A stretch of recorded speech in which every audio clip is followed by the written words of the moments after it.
تو آپ حضرات وہاں بڑے وقار کے ساتھ اپنے ہوٹل پر پہنچیں گے، وہاں اپنا سامان رکھیں گے، اگر آرام کی ضرورت ہو تو آرام کر لیں، کوئی حرج نہیں، کھانے کی ضرورت ہو کھانا کھا لیں، جتنی دیر آپ احرام میں رہیں گے اتنا اجر و ثواب ہے، جلدی کوئی نہیں ہے جی۔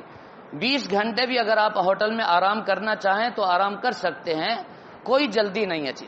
لیکن اتنا ضرور ہے جب آپ دیکھیں کہ میں فریش اور توانا ہو چکا ہوں، بالکل تھکاوٹ دور ہو، پھر آپ عمرہ کی نیت سے باہر نکلیں۔ جب آپ باہر نکلیں تو بآواز بلند مرد حضرات تلبیہ پڑھتے ہوئے اور خواتین آہستہ آواز میں تلبیہ پڑھتے ہوئے حرم شریف بیت اللہ شریف آ جائیں اور وہاں دروازے پر کھڑے ہو جائیں۔ وہی 2 کام کریں، سب سے پہلے اللہ کا شکر، اور پھر دل میں یہ دعا، اے اللہ یہ تیرا گھر، سب سے پہلا گھر، سب سے مبارک گھر، اے اللہ میں تو اس قابل نہ تھا، محض تیرا کرم ہوا، اے اللہ اس گھر کی حاضری اور اس گھر کے آداب بجا لانا میرے بس میں نہیں، اے اللہ فضل و کرم سے، اپنے فضل و کرم سے سنت کے مطابق مجھے یہاں کی حاضری نصیب فرما اور میرے لیے آسانیاں پیدا فرما۔ یہ دعا کر کے اب آپ جوتا اتار دیں، اس کو کہیں محفوظ کر لیں، اور پھر دایاں پاؤں مسجد حرام میں رکھیں۔ یہاں بھی بہتر تو باب السلام ہے جو صفا اور مروہ کے درمیان ہے، لیکن وہ اکثر بند ہوتا ہے، کسی دروازے سے بھی آپ داخل ہو سکتے ہیں۔ عام طور پر باب عبدالعزیز یا باب فہد یا آج کل باب عبداللہ سے غالباً انٹری ہو رہی ہے، اس دروازے پر کھڑے ہو کر آپ دایاں پاؤں آپ پہلے مسجد میں رکھیں اور دعا پڑھیں، بسم اللہ والصلاۃ والسلام علی رسول اللہ رب اغفر لی ذنوبی وافتح لی ابواب رحمتک۔ یہ دعا پڑھ کر فوراً اعتکاف کی نیت کر لیں۔ اب آپ نے جو سب سے پہلا کام کرنا ہے وہ یہ ہے کہ بیت اللہ پر جب پہلی نظر پڑے تو وہیں رک جانا ہے، لیکن میرا مشورہ ہے آپ سامنے نہ دیکھیں، نظریں نیچی کر کے چلتے رہیں۔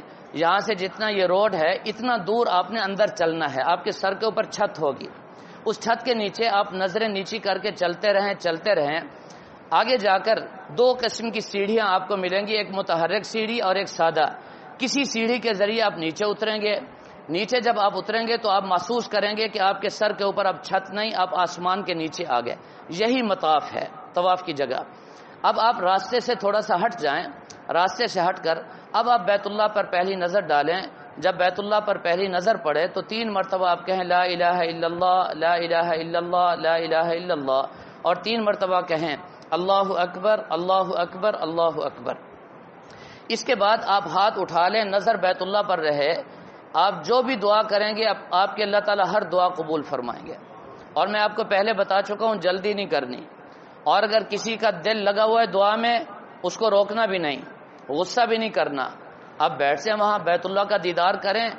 آپ کی نہ پیچھے کوئی بیوی بیٹھی ہے، نہ پیچھے دکان، نہ زراعت، نہ کوئی اور کام، یہی کام تھا جس کے لیے آپ آئے ہیں۔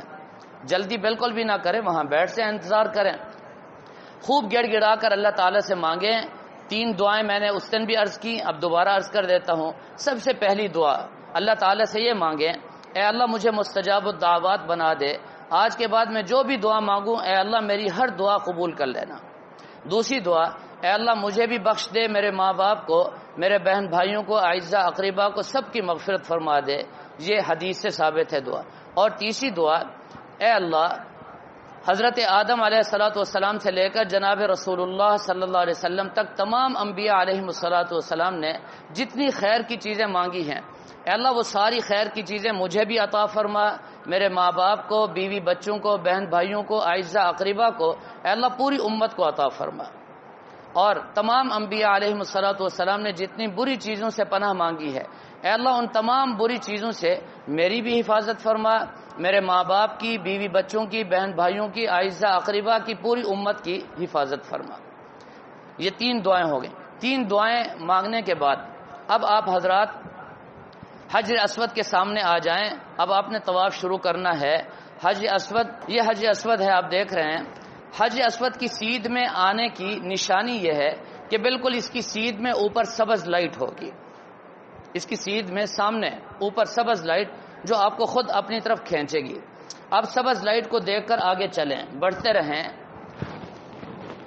جب آپ یقین کر لیں کہ اب آپ کے دائیں کندھے کے سیدھ میں سبز لائٹ ہے، یقین ہو جائے کہ دائیں کندھے کے سیدھ میں سبز لائٹ اور بائیں کندھے کی سیدھ میں حجر اسود ہے، اسی کیفیت میں کھڑا ہونا سنت ہے.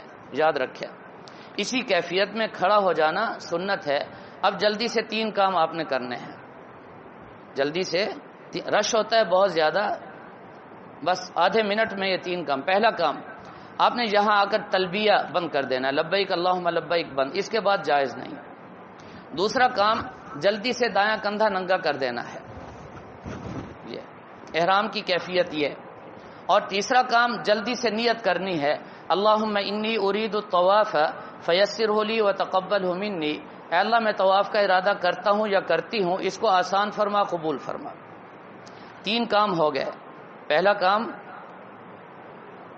تلبیہ بند، دوسرا کام دایاں کندھا ننگا جی استباء اس کو کہتے ہیں، تیسرا کام نیت. یہ 3 کام کرنے کے بعد آپ ایک قدم آگے اٹھائیں. یہاں اٹھا کر اب آپ یقین کر لیں کہ آپ کی پیٹھ سبز لائٹ کی طرف ہے اور سینہ حجر اسود کی طرف ہے. اس کیفیت میں کھڑا ہونا سنت ہے. اب جلدی سے پھر 3 کام آپ نے کرنے ہیں. پہلا کام استقبال، دوسرا کام استلام، اور تیسرا کام آغاز طواف. ٹھیک ہے جی. استقبال کا مسنون طریقہ اچھی طرح سمجھ لیجئے، خواتین بھی توجہ رکھیں. اس کیفیت میں کھڑی ہوں خواتین بھی اور مرد حضرات بھی کہ پیٹھ سبز لائٹ کی طرف ہو اور سینہ حجر اسود کی طرف ہو. اس کیفیت میں کھڑے ہو کر سب سے پہلے استقبال کرنا ہے. استقبال کا مسنون طریقہ یہ ہے کہ مرد حضرات کانوں تک ہاتھ اٹھائیں اور ہاتھوں کی ہتھیلیاں حجر اسود کی طرف ہوں، اس طرح یہ. اور بسم اللہ اللہ اکبر، کم از کم یہ لفظ کہنا ضروری ہے. بسم اللہ اللہ اکبر کہہ کر ہاتھ چھوڑ دیں. اور بہتر یہ ہے کہ یوں کہیں بسم اللہ اللہ اکبر وللہ الحمد، یہ کلمات بھی ساتھ ملا دیں. بسم اللہ اللہ اکبر وللہ الحمد یہ کہہ کر ہاتھ چھوڑ دیں. اور خواتین استقبال کندھوں تک ہاتھ اٹھائیں، اس طرح کندھوں تک ہاتھ اٹھا کر چھوڑ دیں بسم اللہ اللہ اکبر کہہ کر. یہ پہلا کام ہوا استقبال. دوسرا کام استلام ہے. استلام کا مسنون طریقہ یہ ہے کہ بالکل کندھوں کی سیدھ میں 1.5 فٹ کے فاصلے پر اپنے ہاتھوں کی ہتھیلیاں حجر اسود کی طرف کر دیں، اس طرح زیادہ بھی نہ ہوں، 1.5 فٹ تقریباً اندازہ ہے اس کا. یہ بسم اللہ اللہ اکبر کہہ کر آپ اپنی ہتھیلیوں کو چوم لیں، چوم کر ہاتھ چھوڑ دیں. اس کو کہتے ہیں استلام. یہ دوسرا کام ہو گیا. اب تیسرا کام، جلدی سے آپ اپنا رخ بدلیں، دایاں کندھا سبز لائٹ کی طرف اور بایاں کندھا حجر اسود کی طرف. آغاز طواف، آپ طواف شروع کر دیں. ٹھیک ہے جی. یہ کل 6 کام ہو گئے طواف شروع کرنے سے پہلے. ذہن نشین رکھیں، خواتین 5 کام کریں گی، 6 کام نہیں. خواتین کون سا ایک کام نہیں کریں گی؟ دایاں کندھا ننگا نہیں کریں گے، استباء خواتین نے نہیں کرنا، باقی 5 کام خواتین بھی کریں گی. اب آپ نے اس طواف میں 7 چکر لگانے ہیں. پہلے 3 چکروں میں مرد حضرات نے رمل کرنا ہے. پہلے 3 چکروں میں مرد حضرات نے رمل کرنا ہے اور خواتین رمل نہیں کریں گی. رمل میں 3 کام ہوتے ہیں، توجہ چاہیے. رمل 3 کام. پہلا کام، سینہ تان کر پہلوانوں کی طرح کندھے ہلا کر اور قدم چھوٹے چھوٹے اٹھا کر چلنا، اس کو رمل کہتے ہیں. سینہ تان کر، کندھے ہلا کر، قدم چھوٹے چھوٹے اٹھا کر چلنے کو رمل کہتے ہیں. یہ پہلے 3 چکروں میں سنت ہے. پہلے چکر میں بھول گئے تو دوسرے اور تیسرے میں، پہلے 2 میں بھول گئے تو صرف تیسرے میں، تینوں میں اگر بھول گئے تو آپ سے ایک سنت رہ گئی، آخری 4 چکروں میں رمل نہ کرنا سنت. اب آپ نے طواف شروع کیا حجر اسود سے. اب آپ نے کرنا کیا ہے جی؟ یاد رکھیں، کوئی دعا حدیث سے ثابت نہیں ہے، صرف تیسرا کلمہ. حضرت آدم علیہ الصلوۃ والسلام نے طواف کیا، تیسرا کلمے کا حکم ہوا پڑھیں. حضرت ابراہیم علیہ الصلوۃ والسلام نے اللہ تعالیٰ سے دعا مانگی کہ مجھے طواف کا طریقہ سکھا دیجئے. اللہ تعالیٰ نے حضرت جبریل کو بھیجا. حدیث میں آتا ہے حضرت جبریل نے حضرت ابراہیم علیہ الصلوۃ والسلام کی انگلی سے پکڑ کر سارا طواف کا طریقہ اور مناسک حج سکھائے. تو اس میں بھی حدیث میں یہی آتا ہے کہ تیسرا کلمہ پڑھنے کا حکم دیا. نبی پاک صلی اللہ علیہ وسلم نے بھی تیسرا کلمہ پڑھا. تو تیسرا کلمہ پڑھنا اصل سنت ہے. اگر آپ نے دعائیں مانگنی ہیں تو جائز ہے، لیکن یاد رکھیں دعا پڑھنے کی چیز نہیں ہے، دعا مانگنے کی چیز ہے. دعا پڑھنے کی چیز نہیں ہے جی. لوگ آج کتابیں اٹھا کر دعائیں پڑھ رہے ہوتے ہیں زور زور سے، یہ کہیں سے بھی ثابت نہیں. اور دعا پڑھنا یہ تو نہیں ہے جی. دعا تو مانگنا ہے. اور مانگتے کیسے ہیں؟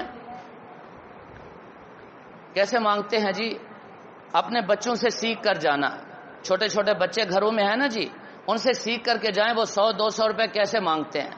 جب تک ان کو نہ ملے وہ جان نہیں چھوڑتے. اس انداز سے مانگنا. اگر یہاں اپنے بچے سمجھ میں نہ آئے تو چوکوں چوراہوں پر جو غریب مسکین سر سے لے کر پاؤں تک ان کے مسکنت نمایاں ہوتی ہے، وہ 10 روپے کے لیے اپنا حلیہ کیسے بناتے ہیں، اور کس کے سامنے؟ ایک محتاج انسان کے سامنے. آپ تو کریم اللہ کے سامنے ہو، اس سے کہیں زیادہ اپنا حلیہ بنائیں اور پھر گڑ گڑا کر اللہ سے مانگیں. جو مانگیں گے عطا ہوگا، لیکن شرط یہ ہے کہ مانگیں، پڑھیں نہیں. یہ دعا پڑھنے کی چیز نہیں، مانگنے کی چیز ہے. اب مانگیں، جتنا مانگیں عطا ہوگا انشاءاللہ. اور یقین کے ساتھ. اب آپ نے حج اسود سے چکر شروع کیا، تیسرا کلمہ پڑھتے ہوئے یا کوئی بھی دعا، آپ اگلے کونے پر پہنچے، اس کو رکن عراقی کہتے ہیں. اور اس سے اگلا کونا رکن شامی ہے، اس سے اگلا کونا رکن یمانی ہے. اب آپ رکن یمانی پر پہنچے، یہ رکن یمانی ہے، توجہ چاہیے. آپ رکن یمانی پر آ گئے جی. اب یہ رکن یمانی، توجہ چاہیے، پوری توجہ چاہیے. اس کو ہاتھ لگانا جائز نہیں ہے کیونکہ اس پر خوشبو لگی ہوئی ہے اور آپ احرام کی حالت میں ہیں. اس کو استلام کرنا بدعت ہے، استلام بھی نہیں کر سکتے. اب یہاں آ کر آپ نے کچھ بھی نہیں کرنا، صرف آپ نے دعا بدل دینی ہے. سب سے پہلے آپ دعا پڑھیں گے، اللہم انی اسألک العفو والعافیۃ فی الدنیا والآخرہ. اور دوسری دعا، اللہم انی اسألک رضاک والجنہ واعوذ بک من سخطک والنار. اے اللہ، میں دنیا اور آخرت میں عافیت کا سوال کرتا ہوں. اے اللہ، میں تیری رضا اور جنت مانگتا ہوں. اے اللہ، تیری ناراضگی اور جہنم سے پناہ مانگتا ہوں. یہ دعا. اس کے بعد آپ ربنا آتینا پڑھتے ہوئے آپ آ جائیں حج اسود پر. ربنا آتینا فی الدنیا، یہ دعا بار بار پڑھتے ہوئے آپ حج اسود پر آ جائیں. اب جب آپ حج اسود پر پہنچے تو آپ کا ایک چکر پورا ہو گیا. حج اسود پر ایک چکر آپ کا پورا ہو گیا. اب آپ نے کیا کرنا ہے؟ توجہ. آپ نے اپنا پاؤں اسی کیفیت میں رکھنا ہے، طواف والی حایت، اس کو نہیں بدلنا. صرف آپ اپنا سینہ ایسے کریں گے، یہ سینہ ایسے کر کے بسم اللہ اللہ اکبر، اور دوسرا چکر شروع ہو جائے گا. ٹھیک. اب دوسرے چکر میں پھر رمل کرنا ہے، مرد حضرات یاد رکھیں. پھر یہ دوسرا چکر ختم ہوگا حج اسود پر. حج اسود پر آ کر پھر اسی طرح بسم اللہ اللہ اکبر اور تیسرا چکر جب پورا ہوگا تو رمل چھوڑ دینا ہے. اب نارمل انداز میں آپ چلیں گے. ٹھیک. 7ویں چکر پر جب آپ پہنچیں گے تو اسی کیفیت میں بسم اللہ اللہ اکبر، یہ 8واں استلام آپ کا ہوا. 8 استلام جب آپ نے کر لیے تو آپ کا طواف پورا ہو گیا.